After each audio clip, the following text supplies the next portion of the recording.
वासना सब कुछ बर्बाद कर देती है। मुझे नहीं लगता कि लोग समझते हैं कि वासना दिमाग के साथ कैसा खेल करती है। शुरुआत में ऐसा लगता है जैसे ये कोई समस्या ही नहीं है, ये बस सामान्य लगता है, जैसे सब ऐसा करते हैं, सब इसके बारे में मजाक करते हैं, इसलिए आप इस पर सवाल नहीं करते। लेकिन फिर आप छोटी छोटी बातों को महसूस करने लगते हैं। आप ठीक से ध्यान नहीं लगा पाते, आपका मन बहुत आसानी से भटक जाता है। आपको कुछ जरूरी काम करना होता है, लेकिन उसकी जगह पर आप किसी ऐसे इंसान या चीज के बारे में सोचने लगते हैं जिसका असल में कोई मतलब ही नहीं होता। और ये अजीब है क्योंकि अब आपको लगता है कि आप अपने नियंत्रण में नहीं हैं। ऐसा लगता है जैसे आपका दिमाग अपने आप ही उधर चला जाता है। ये आपके लोगों को देखने का तरीका भी बदल देता है। आप जानबूझकर ऐसा नहीं करते, लेकिन फिर भी ऐसा हो जाता है।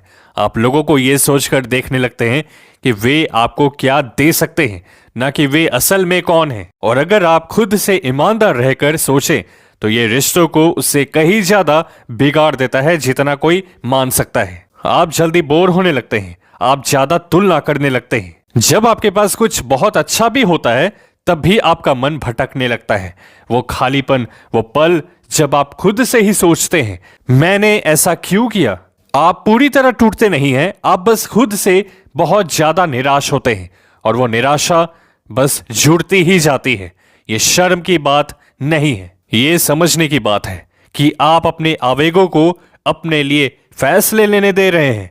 समय के साथ आप अपने विवेक से ज्यादा अपनी इच्छाओं पर भरोसा करने लगते हैं। और ये खतरनाक है क्योंकि अगर आप छोटी चीजों को नियंत्रित नहीं कर सकते तो जिंदगी की बड़ी चीजों को कैसे संभालेंगे। जैसे आपके लक्ष्य, आपकी जिम्मेदारियां, लोगों के साथ सच्चे रिश्ते।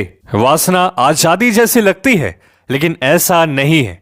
ये असल में बहुत थका देने वाली होती है। हमेशा चाहना, हमेशा किसी के पीछे भागना, 2 मिनट का मजा पूरा हुआ कि नहीं हुआ, अगले 2 मिनट के मजे के बारे में सोचना। आप कभी सच में संतुष्ट नहीं होते।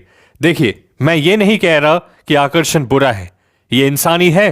मैं बस ये कह रहा हूं कि जब इच्छा आपकी जिंदगी चलाने लगती है तो आप धीरे धीरे खुद के लिए सम्मान खोने लगते हैं और आपको पता भी नहीं चलता कि ये कब शुरू हुआ। और ये बढ़ते बढ़ते इस स्थिति तक चली जाती है कि लोग अगर आपसे कुछ बुरा कहते हैं तो आप खुद का स्टैंड नहीं ले पाते, आप खुद के लिए लड़ नहीं पाते। डरावनी बात वासना खुद नहीं है, डरावनी बात यह है कि इसे आपको नियंत्रित करने देना कितना सामान्य हो जाता है। पर जब आप सच में ब्रह्मचर्य और डिसिप्लिन चुनना शुरू करते हैं, थोड़ा सा भी, तो आपको बहुत ज्यादा जिंदगी में स्पष्टता, शांति और खुद पर नियंत्रण महसूस होता है। और मेरी आत्मा यह बात आपसे कह रही है पूरी सच्चाई के साथ, वो एहसास दुनिया के किसी भी अस्थायी 2 मिनट के सुख से कहीं बेहतर होता है। कंपैरिजन भी नहीं बनता। अब दोस्त, मैं आपसे वो सवाल पूछने वाला हूं जो आपकी जिंदगी को बदल कर रख सकता है।